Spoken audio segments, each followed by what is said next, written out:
Demain, c'est aujourd'hui, puisque demain c'est nous.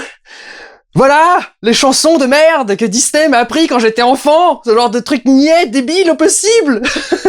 Vous connaissez peut-être pas ça, c'était une chanson qui s'appelait Anne, qui chantait tous les titres français de Disney à l'époque, et elle chantait cette magnifique chanson Demain c'est aujourd'hui, puisque demain c'est nous.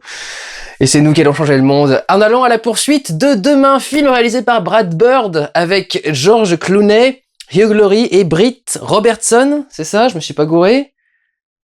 C'est ça, magnifique. Et bah dis donc, demain j'aurai de la mémoire. Film de science-fiction qui suit le personnage de Casey, jeune fille, je ne sais pas exactement quel âge elle a d'ailleurs, de 14-15 ans, qui vit sa petite vie de tous les jours. Son papa est en train de perdre son boulot parce qu'il est ingénieur à la NASA, mais la NASA a arrêté son programme spatial, donc il n'y a plus de fusée à lancer. De fusée à lancer. Et elle essaye du coup de garder un petit peu motivée et va de temps en temps saboter le chantier de démantelage de la rampe de lancement de Cap Canaveral pour essayer de faire en sorte que son père puisse encore avoir du boulot pendant quelques temps. Elle va, au cours d'une de ses interventions un peu comment dire, un peu à la résistante, va se faire arrêter par les flics. Et quand elle va se faire relâcher, elle va retrouver dans ses affaires un pins qui, lorsqu'elle le touche, va lui montrer le monde magnifique de demain. Alors, on n'a pas vraiment de mots pour traduire le film correctement, parce que en version originale, c'est Tomorrowland, qui est le pays de demain, concrètement. Mais nous, à part demain, on n'a pas de mots, donc la ville s'appelle Demain. Et elle va essayer de s'y rendre, accompagnée d'une petite fille qui, je sais plus exactement quel est son prénom, mais qui est pas exactement une petite fille. Il y a des choses bizarres avec cet enfant. Et donc du personnage joué par George Clooney qui s'appelle Frank, qui était un jeune garçon qui lui aussi a été parti dans la ville de demain et qui s'en est fait exclure. Pourquoi? Comment? Vont-ils réussir à y retourner? Telle est la question de ce film. Écrit par Damon Lindelof, co-écrit par Damon Lindelof, Brad Bird et je ne sais plus quel autre mec qui avait écrit autre chose. Damon Lindelof, c'est celui qui a fait Lost, c'est celui qui a fait Prometheus. Autant dire qu'il y avait plein de choses qui allaient faire que j'allais pas aimer ce film. J'ai bien kiffé.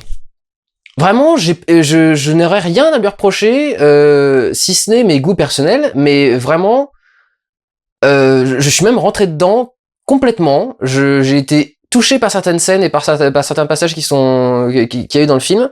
Je suis assez admiratif. Peut-être, allons pas jusque là. Je suis assez satisfait.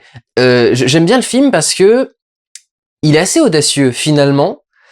Et il fait pas mal de choses qu'on se réfrègne un peu de faire en ce moment. Il essaye de... Comment dire? Un truc tout bête. Pour aller à demain, ils ont tout un processus. Il y a tout un processus qui existe, qu'ils entament lorsqu'ils entrent dans une espèce de petite sphère, si vous voyez ce que je veux dire. Il y a un endroit où travaille le personnage de Frank, dans lequel il y a une capsule. Et elle amène pas directement à demain, elle passe par ailleurs, et ça fait une étape en plus. Et cette petite étape en plus, elle sert à rien, elle permet juste d'arriver pour l'étape suivante à Paris et de faire tout ce qui s'ensuit à Paris. Et c'est... Comment dire? Il n'y a pas besoin d'aller à Paris, c'était pas nécessaire. Ils ont créé tout un background, ils se sont basés sur toute une idée qui est une espèce de semi-conte légende, comme quoi Tesla, Edison, Eiffel et Jules Verne se seraient rencontrés à un moment et auraient voulu fonder une espèce de ville un peu parfaite, une ville avec laquelle on pourrait tout inventer, faire plein de choses neuves et construire le futur. Qui était la base de l'attraction à Disney, parce que Walt Disney avait apprécié l'idée et avait voulu essayer d'en faire quelque chose avec Tomorrowland qui finalement n'était pas vraiment ce qu'il voulait en faire, et qu'ils ont intégré dans le film, qui ne sont que du background, c'est pas nécessaire, mais ils le font quand même, et c'est pas en trop. Ça sonne vraiment comme quelque chose d'assez logique, entre guillemets, c'est-à-dire qu'il faut un moyen de rentrer, il y en a pas n'importe où, il doit y en avoir quelques-uns sur Terre, il y a celui-ci dont il entend parler, il faut qu'ils aillent là-bas. Et c'est vraiment bien trouvé, c'est vraiment une bonne idée. Et c'est pas du gras. C'est même pas du superflu. C'est cette petite touche de plus qui donne du charme au film. C'est cette petite touche de plus qui permet d'avoir un espèce de design un peu cyberpunk pendant quelques temps avec des choses très avancées mais qui datent de la fin du 19e siècle et qui donc ont un aspect très rétro, qui marche bien et qui est mélangé avec tout le reste de la science-fiction du film, qui fait donc de la science-fiction un petit peu de post-apocalyptique par idée, parce que c'est toute l'idée, mais un peu surtout du futuristique, enfin du futuriste bien propre, bien beau, etc. Et en même temps, dans ce futur bien propre, il y a encore des choses un peu différentes. C'est un bon mix, il y a un bon mélange, il y a pas mal de choses différentes. Ça s'enchaîne très bien. Je trouve que le scénario est très bien écrit. Il est audacieux en plus parce que il s'autorise à faire. C'est assez marrant comme film. C'est un film qui foncièrement a 4 actes, mais là où tous les films qui font la plupart des films qui ont des scénarios en 4 actes le double l'acte de fin, c'est-à-dire l'acte climax. C'est-à-dire qu'on a un climax et on a un deuxième climax qui arrive après. Lui double l'acte 1, c'est-à-dire l'introduction. Il y a 2 introductions dans ce film, et je me suis demandé à un moment, je trouvais que ça mettait beaucoup de temps à partir, ce qui est normal, parce qu'en fait, il y a 2 introductions. Il y a 2 fois 20 minutes ou 25 minutes pour présenter les 2 personnages séparément, mais vraiment comme un protagoniste du film. C'est-à-dire vraiment de A à Z, on va montrer quel est son enjeu et à quoi est-ce qu'il doit aboutir. Et c'est assez intéressant de faire comme ça. C'est-à-dire qu'on commence avec le personnage de Frank dans les années 50. Donc en plus on a un truc un peu vieillot, un peu old school. Et on arrive ensuite dans dès que son acte 1 à lui est terminé, on enchaîne là sur l'acte 2 qui lui montre celui de Casey qui est alors c'est là que Disney est toujours un peu trop lisse pour moi. C'est-à-dire que ouais, c'est une rebelle, elle est à moto, et puis elle met une cagoule, et elle sabote des trucs et tout, mais en fait, elle est gentille, elle sabote des trucs parce que c'est son papa qui va perdre son boulot.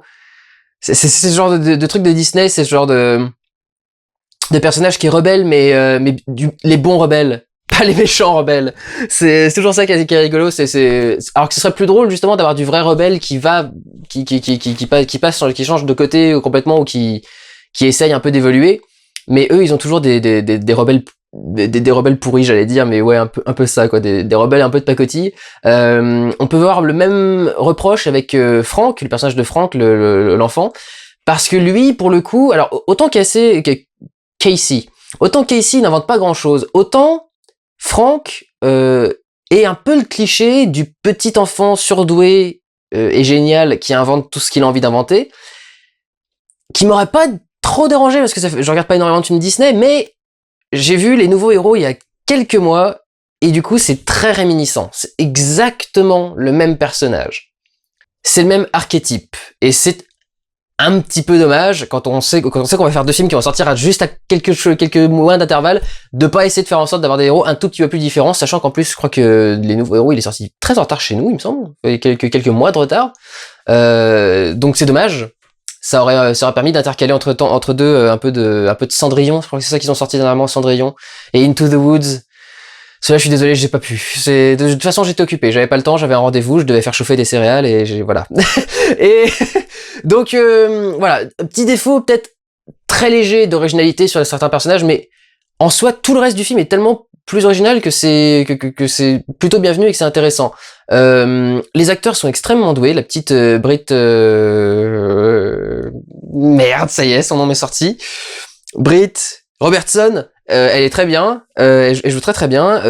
George Clooney est en train de devenir, on a eu une discussion comme ça avec ma meilleure amie il y a pas longtemps. George Clooney est en train de devenir le nouveau Robin Williams. Ça va être lui, le papa de vos enfants, vous qui me regardez là, vous avez vu comme papa dans les films un Robin Williams. On va avoir quelques mois de transition là, mais d'ici quelques années, ça va être George Clooney, le papa de vos enfants, et de vos petits neveux, etc. Ça va être George Clooney. On essaye de prophétiser un peu les choses comme ça. Dites-nous si vous pensez qu'on a raison ou pas. Donc très doué, et puis le bonheur ultime de revoir enfin Hugh Laurie dans un vrai rôle. Le fameux Hugh Laurie qui jouait dans Doctor House et qui malheureusement n'avait rien fait avant et n'arrivait pas à faire autre chose après. Il est en train de commencer à se développer une petite carrière de post-House qui commence à bien fonctionner parce que c'est un personnage qui a bien marché. Je crois que les gens l'aiment bien. Donc intéressant de le revoir. Petit défaut peut-être étant le côté infantile global du film. Évidemment c'est du Disney, donc ça va avec le package. Reste que il y avait des moyens de le rendre un peu plus subtil. Je trouve qu'il y a au niveau de l'écriture, par exemple, au début du film, on a un adulte et une adolescente qui s'engueulent un peu comme des enfants. Et c'est en ça que ça me dérange un petit peu, c'est-à-dire que Clooney est pas un homme enfant non plus dans le film, pas du tout. L'idée c'est vraiment que c'est un personnage qui a évolué, qui a grandi et qui a perdu un peu son rêve et son imagination d'enfant. Et Casey c'est une ado qui aime pas qu'on lui dise quoi faire et qui se dit bah de toute façon on peut faire à peu près tout ce qu'on veut. C'est à peu près l'idée du truc. Et ils sont pas enfants, ils sont pas infantiles, ils sont pas puérils. Et j'avais trouvé que c'était un petit peu dommage dans cet échange du début, surtout que ça ralentit un peu l'introduction du film parce que ça se fait pendant la toute première narration, le tout début de narration du film. Et je trouvais que c'était un peu, ça faisait un peu ramer le truc inutilement, quoi. C'était peut-être pas nécessaire de le faire ramer à ce point-là pour montrer qu'ils étaient un petit peu, qu'ils avaient une petite relation un petit peu sympa ou un truc dans ce genre-là. Voilà. Il y a pas mal de références à d'autres films de SF. J'ai entendu que Damon Lindelof avait eu l'idée d'une scène post-générique qui n'existe pas. Hein. Alors je suis pas resté jusqu'à la fin de la scène, mais jusqu'à la fin de la séance, mais j'ai fait mes recherches vite fait avant de faire cette vidéo. Il n'y a pas de scène post-générique à Tomorrowland, mais Damon Lindelof voulait en faire une avec Samuel L. Jackson, en voulant faire des références en même temps à Star Wars, à Avengers et aux Indestructibles, au film de Brad Bird d'ailleurs. Les idées à la con de Damon Lindelof. Voilà. D'ailleurs, au passage, ils sont 3 scénaristes dans ce film. Je pense qu'ils auraient pu se satisfaire de 2 s'ils avaient viré Damon Lindelof. Ce mec, faut lui briser sa carrière à Hollywood. C'est une catastrophe. Il faut pas qu'il touche un script. Là, pour le coup, j'arrive pas à comprendre comment est-ce qu'on peut être 3 pour avoir besoin d'écrire ce film. C'est original, c'est bien foutu, mais on a besoin d'être 3 pour trouver le scénario qu'il y a dans ce film. C'est un peu beaucoup quand même. Donc je pense que vraiment Damon Lindelof a dû venir faire une réécriture à la con et qu'ils ont essayé d'exclure le truc vite fait. Et apparemment quand il a proposé sa scène post-générique, tout le monde c'est un peu marré. L'idée était de dire que il y a beaucoup de références à de la SF, il y a beaucoup de références à d'autres films et à d'autres événements qui sont un petit peu sympas, qui sont disséminés un peu partout, mais qui sont quand même bien là et qui rappellent les choses. Je veux dire, ne serait-ce que l'idée de revenir au 19e siècle rappelle tout le côté 20 milieux sous les mers et Jules Verne. Je dirais que si j'avais un petit défaut, c'est le message Disney. C'est-à-dire que ça, en gros, sans du tout spoiler la fin, mais c'est citoyens du monde, unissez-vous, quoi. Qui est très sympa, mais c'est dans le genre Heal the World de Michael Jackson et tout le bordel, ou Heal the World, c'est bon. C'est plein de bon esprit, c'est très intéressant, c'est très bien de voir ça comme ça, mais ça reste un peu niais pour moi. Reste que comme le film est une confrontation de points de vue entre ce qui pourrait se passer et ce qui se passe, entre guillemets, je pense que j'encouragerais vraiment beaucoup de gens à aller voir le film et à le montrer à leurs enfants en particulier. Je pense que c'est une bonne idée. Et c'est enfin... Ah si, alors tiens, un truc intéressant. Je crois que j'ai compris pourquoi j'aime bien ce film. Ça fait des années que je dis que je supporte plus les films pour enfants parce que on leur met des messages écolos à la con et c'est tout ce qu'on arrive à en faire, c'est-à-dire des espèces de mauviettes à qui on dit faut pas se battre, faut pas machin, faut pas bidule. Ce film-là fait des choses assez graves quand même. Je veux dire, tout ce qui se passe notamment avec la petite gamine qui les suit depuis le début est assez intéressant, bien travaillé et plutôt fort. Mais alors surtout, ce film fait presque l'autocritique de Disney. C'est-à-dire que dans l'introduction du film, quand on voit le personnage de Casey, elle est en cours et on lui dit alors voilà, il y a le réchauffement climatique, c'est pas bien, et puis il y a machin, c'est pas bien, puis il y a des guerres, c'est pas bien, puis il y a des rien. Et elle passe son temps à lever la main, et attends, on lui dit et qu'est-ce qu'on peut y faire? Dites-moi ce qu'on fait pour lutter contre. Pas dans le style on n'y peut rien, c'est juste d'accord, il y a un problème. On fait quoi contre? À part vous lamenter en disant qu'il y a des problèmes, on fait quoi? Et c'est intéressant parce que du coup, c'est le film qui se moque un peu de tous les autres films Disney qui sont sortis juste avant. Encore que Disney n'a pas énormément fait, mais beaucoup de films pour enfants l'ont fait. De dire, on vous a donné un message écolo un peu à la con. On vous a jamais dit ce qu'il fallait faire contre plutôt. Ou pour, c'est difficile. Ce qu'il fallait faire pour éviter que, pour éviter que pour que ces messages écolos soient intéressants. L'idée c'est pas juste de dire que le monde va mal, l'idée c'est pas juste de dire qu'il faut protéger la nature. D'accord, très bien, vous savez faire quoi pour protéger la nature? Et c'est un peu un film là-dessus, c'est un film sur l'inactivité, l'inaction et les reproches constants sans jamais proposer quoi que ce soit. Ce qui est vraiment intéressant, ce qui est vraiment plutôt bien fait, et je pense que c'est en ça aussi que j'aime bien ce film, c'est que c'est pas un film qui nous dit ah là vous avez vu c'est pas bien, c'est plutôt un film qui dit allez bougez vos culs. Et j'aime bien ça, enfin c'est la première fois que je vois vraiment un film de Disney qui est attendez, je vais m'engager dans une phrase là, si jamais elle est fausse, C'est la première fois que je vois un film Disney qui s'engage à ce point à te faire agir. Sur l'écologie, je pense que je peux pas avoir 36 000 autres films de Disney. Même Wall-E, c'est sympa, mais c'est surtout du divertissement. C'est pas vraiment un truc pour dire qu'il faut faire quelque chose. C'est plutôt du divertissement. Donc, ouais, je vais dire ça. Je vais m'engager sur cette phrase. On verra combien de personnes me disent que je suis qu'un connard et que j'y connais rien. Voilà, À la poursuite de demain, malgré son titre un peu étrange, est un très bon film, assez intéressant. Brad Bird a l'air vraiment d'être un réalisateur qu'il faut suivre parce que ces films d'animation sont parmi les rares Disney animations que j'aime vraiment beaucoup, c'est-à-dire Ratatouille et Les Indestructibles. Et entre Ghost Protocol de Mission Impossible et celui-ci, il est manifestement aussi doué en film réel, à prise de vue réelle. Je dirais que pour terminer, une dernière chose que j'ai aimé dans le film, au niveau de la science-fiction, il a fait de la science-fiction un peu comme faisaient les films d'avant, en essayant de pas faire trop d'effets spéciaux. C'est-à-dire qu'il y a beaucoup de choses qui sont tournées dans des décors réels, et ça se sent. Ça m'a fait quelques échos du 4e film de La Planète des Singes, la conquête de la planète des singes, où on voit toute la révolte des singes, qui a été tournée entièrement dans une ville très futuriste qui se tournait, qui était à Los Angeles, enfin un quartier, c'est encore plus spécifique qu'un quartier, c'est vraiment, on va dire, c'est un quartier de Los Angeles qui était très futuriste. Ils avaient tourné tout le film là-bas. Et là, quand j'ai vu le film, j'ai vraiment vu, oui, d'accord, ils ont tourné devant une fontaine, qui est devant un espèce de très joli bâtiment, mais je vois que la fontaine était là, je vois que le bâtiment était là, je vois qu'il y a peut-être juste 2-3 vaisseaux qui ont été rajoutés au fond, mais en gros, c'est pour de vrai. Donc, il y a aussi un petit sentiment comme ça de réalisme. J'ai l'impression que Disney, au niveau de la SF, ils se la sentent bien, ce qui sent assez bon pour Star Wars.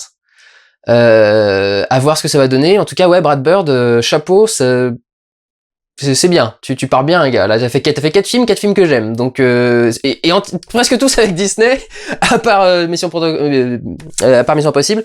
Donc, vraiment, il y a du talent chez le gars. Voilà. Écoutez, prenez soin de vous, allez voir des films. Ciao!